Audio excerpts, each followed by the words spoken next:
Bueno, vamos a comenzar a explicar cada uno de los subsectores del sector terciario y concretamente vamos a comenzar por el de transporte. Entonces, comenzamos. Lo primero que hay que hacer es definir el transporte, ¿vale? Y lo tenéis aquí explicado. Es la actividad que traslada, la palabra clave sería traslada, personas y mercancías de un lugar a otro, ¿vale? Entre dos espacios geográficos. Es decir, el transporte es la palabra clave, acordaros siempre, es aquella actividad humana que traslada personas y mercancías. El sistema de transporte es el modo, la forma de realizar el trabajo, es decir, la palabra clave sería la forma de realizar el traslado. Y hay tres tipos de sistema de transporte, o bien por tierra, terrestre, o bien por el mar, marítimo, o bien por aire, aéreo. Este sistema de transporte requiere, por un lado, de unos medios de transporte que se refiere a los elementos móviles, como por ejemplo el automóvil, y luego unas infraestructuras, es decir, que ya son fijas para que circule ese móvil, ese medio de transporte. En el caso, por ejemplo, de transporte terrestre, el medio de transporte sería el automóvil y la infraestructura sería la carretera. El sistema de transporte por carretera es el más utilizado, tanto para el traslado de personas como para el traslado de mercancías, a distancias o bien medias o bien cortas. Luego veremos que evidentemente los otros dos sistemas de transporte, que son el aéreo y el marítimo, son utilizados también a largas distancias sobre todo. Pero a medias y cortas gana como sistema de transporte la carretera. ¿Por qué? Porque tiene una serie de ventajas. ¿Y qué ventajas son esas? Las del transporte por carretera. Pues porque es un acceso directo, porque vas de puerta a puerta, que se dice. Es decir, yo salgo de mi casa y voy al instituto, ¿vale? Porque además hay una gran flexibilidad horaria, es decir, salgo cuando quiero. Ahora, también es verdad que tiene unos inconvenientes, por ejemplo, el tráfico, la densidad, la alta densidad de tráfico, ¿vale? O, por ejemplo, el riesgo de accidentes, hay muchísimo riesgo de accidentes, o la contaminación atmosférica, ¿vale?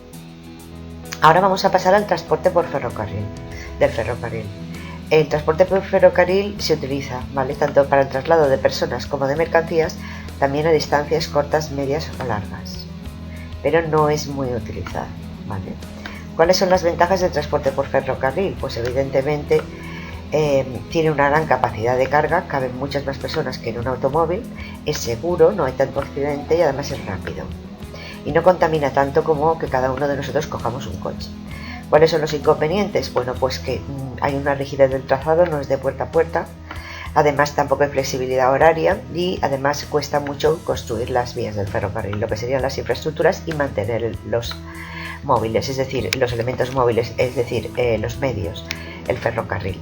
Diferenciamos diferentes tipos de transporte de ferrocarril, o bien se trate para pasajeros o bien se trata de traslado de mercancías. Respecto al traslado de pasajeros tenemos los AVE o trenes de alta velocidad que compiten con el avión y tienen que superar los 250 km por hora, ¿vale? Que se utilizan bastante en las distancias medias. Y luego tenemos los FEBE, los trenes de cercanías, es decir, lo que sería más o menos el metro. Aquí no se compite con el avión, sino que se compite con el automóvil y el autobús. Se me ha olvidado decir que tanto la red de transporte por carretera como por ferrocarril, es decir, terrestre, tiene una estructura radial. ¿Esto qué quiere decir? Pues que parten de Madrid y van creando como una especie de radios, como los radios de una bicicleta, la rueda de una bicicleta, a los diferentes lugares. El transporte, dejamos el transporte por carretera y pasamos al transporte fluvial, al transporte marítimo, ¿vale? Por el mar o por los ríos, fluvial. Bueno, se utiliza bastante a larga distancia, ¿vale? En el traslado de mercancías, es decir, es el más utilizado sobre todo, ¿vale? En mercancías, en el traslado de mercancías y a larga distancia, ¿vale? A larga distancia, ¿vale? Son estos barcos mercantes que utilizan el sistema de contenedores TECO, es decir, grandes contenedores, que luego en los puertos los estibadores descargan los contenedores y traen mercancías pues de cualquier punto del mundo, sobre todo, bueno, pues de China. También son utilizados sobre todo para trasladar mercancías grandes, pesadas, muy voluminosas, ¿vale? Por ejemplo, el petróleo, pues tenemos grandes petroleros o cereales o minerales, etc. ¿Cuáles son las ventajas de usar el barco para trasladar mercancías a larga distancia? Bueno, pues sobre todo porque tienen una gran capacidad, eso está claro, y además es barato. ¿vale? Pero ¿cuáles son los inconvenientes? Pues que la mercancía llega muy lento, ¿vale? Y se contaminan las aguas, eso es evidente. Sobre todo pueden provocar mareas negras. Bueno, evidentemente la infraestructura que utilizan, bueno, pues serían las autopistas del mar y llegan a los puertos donde, bueno, pues se les ha dotado de un sistema de almacenamiento de mercancías que sería zona de actividades logísticas. En el caso del puerto de Valencia, por ejemplo, ha crecido muchísimo. Bueno, y luego el transporte de pasajeros se utiliza poco, ¿vale? Sobre todo a larga distancia ha desaparecido prácticamente porque los turistas utilizan el avión, ¿vale? Quitando, por ejemplo, las Islas Baleares o las Canarias, que sí que a veces, bueno, pues la gente va, o los cruceros, ¿no? Pero en general el transporte marítimo sobre todo se utiliza para el traslado de mercancías a larga distancia. Vale. Y luego ya tenemos el transporte aéreo. El transporte aéreo se utiliza sobre todo para largas distancias y de pasajeros. Por lo tanto, el transporte aéreo es para pasajeros y a larga distancia. Vale. Y en el caso de las mercancías, sobre todo para mercancías perecederas, caras, ¿vale? O de escaso volumen, por ejemplo, un cuadro, una obra de arte, o diamantes, o joyas, incluso flores, para que sean perecederos, quiere decir eso, que para que no se estropeen. Bueno, ¿cuáles son las grandes ventajas del transporte aéreo? Bueno, pues evidentemente que es muy rápido, seguro. Los inconvenientes serían los altos gastos de explotación y de mantenimiento. Es caro, a pesar de que han aparecido compañías low cost o de bajo coste, y consumen mucho combustible y contaminan. Bueno, el transporte de pasajeros hoy se ha incrementado muchísimo con los vuelos charter, es decir, pues baratitos, a bajo coste, y las compañías a bajo coste. Bueno, el transporte intermodal consiste en combinar diferentes medios de transporte para realizar un traslado, tanto de mercancías como de personas. Por lo tanto, combina intermodal diferentes tipos de transporte. En el caso de las mercancías o en el caso de los viajeros, ¿vale? En el caso de las mercancías utiliza el sistema de contenedores, el TECO, ¿vale? De tal manera que se transporta entre distintos modos sin acceder a la mercancía. Se mete en el contenedor. Desde la fábrica, vamos a suponer, se sube en el camión ese contenedor lleno de lo que sea, de muebles, llega al puerto, a la zona de actividades logísticas, y allí se descarga del contenedor y, bueno, pues lo llevan a un mercante, un barco mercante. Lo llevan a China y en China se vuelve a descargar desde la zona azul del puerto chino, lo vuelven a subir al camión y utiliza diferentes medios de transporte. Vale, en el caso de los viajeros, pues utilizamos una red compuesta de corredores y nodos. Por ejemplo, podemos ir en autobús o en ferrocarril hasta el puerto, y luego en el puerto o en el aeropuerto coger un avión. El comercio es otra de las grandes subsectores del sector terciario.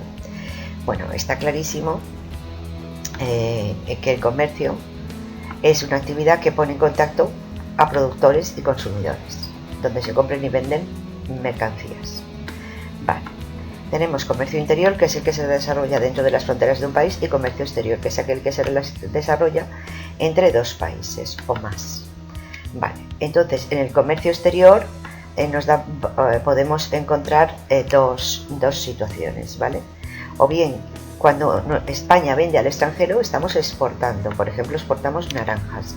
Y cuando España compra del extranjero, estamos importando, es decir, importamos petróleo.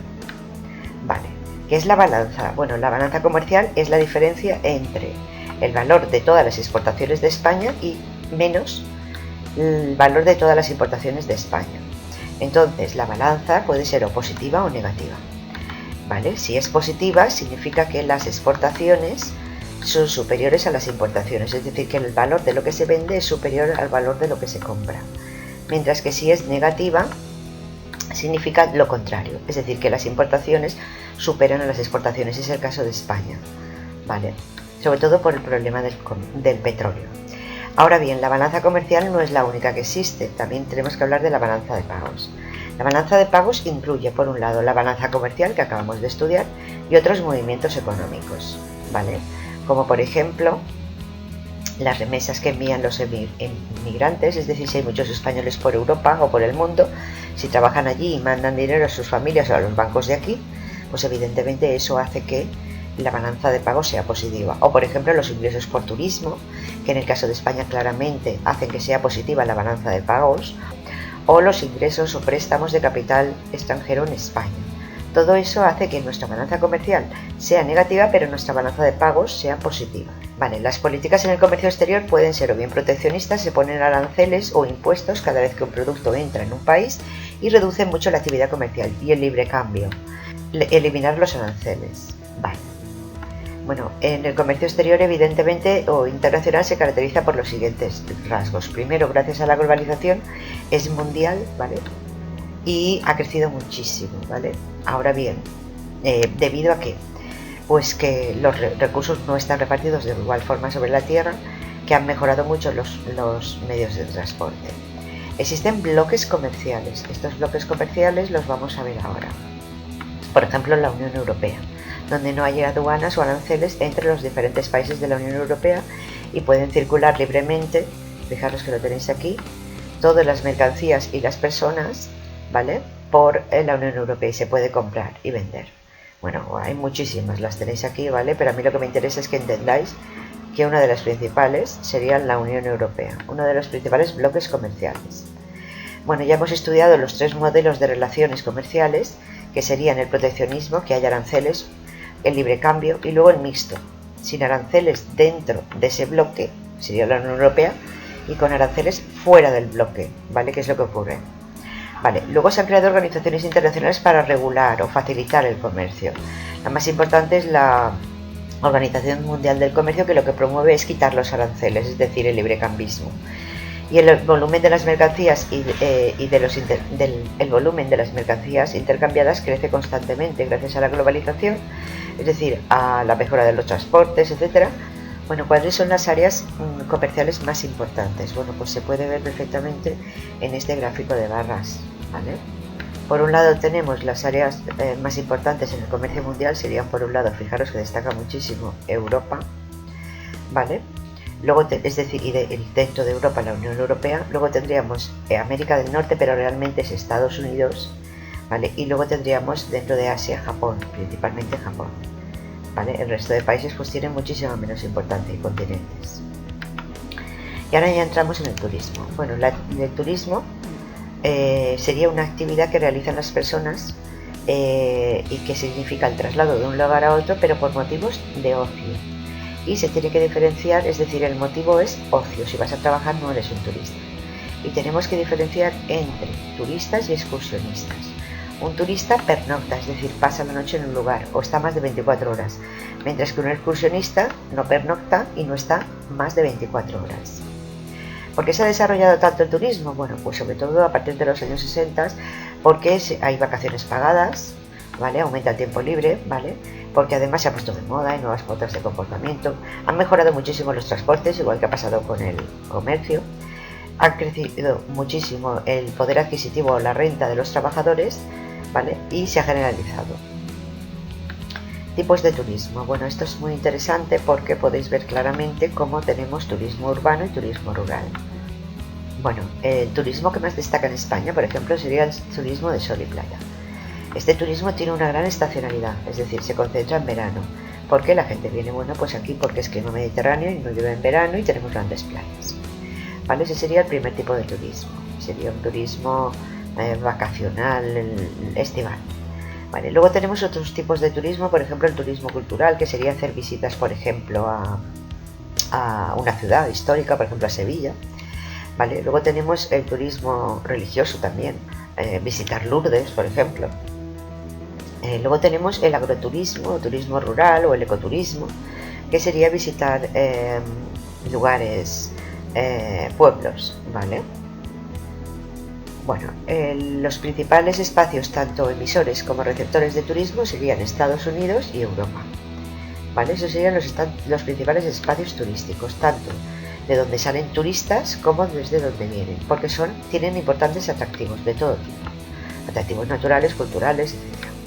Entonces, salen sobre todo y reciben de Europa y de Estados Unidos, y en el concreto del caso de Europa, se concentran los turistas en el litoral mediterráneo, el turismo de sol y playa estival, en los Alpes, en las montañas en general, para el turismo deportivo de nieve, en los balnearios para turismo de salud, ¿vale? O en grandes ciudades para turismo cultural. Y luego en el caso de Estados Unidos, bueno, pues lo mismo, el turismo se concentra o bien en las costas de California y de Florida por el turismo de sol y playa, o bien en grandes ciudades con el turismo cultural.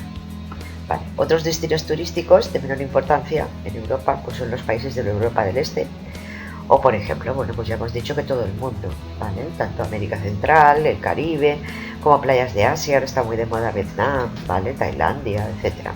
También se suelen ir por su atractivo de bajos precios al norte de África o a toda África, aunque hoy la cosa está un poquito complicada. Bueno, está claro que los países subdesarrollados tienen una actividad turística muchísimo menor porque no tienen buenas infraestructuras, son inseguros y además hay inestabilidad política. Bueno, ¿cuáles son las consecuencias del turismo? Importantes. Las consecuencias del turismo son demográficas porque atraen población joven que va a trabajar allí. Económicas porque aumentan los ingresos o rentas de la población.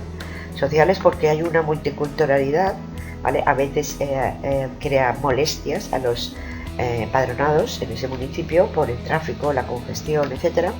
Y medioambientales, bueno, pues el turismo a veces crea problemas de excesiva edificación o, por ejemplo, incrementa los residuos, etcétera.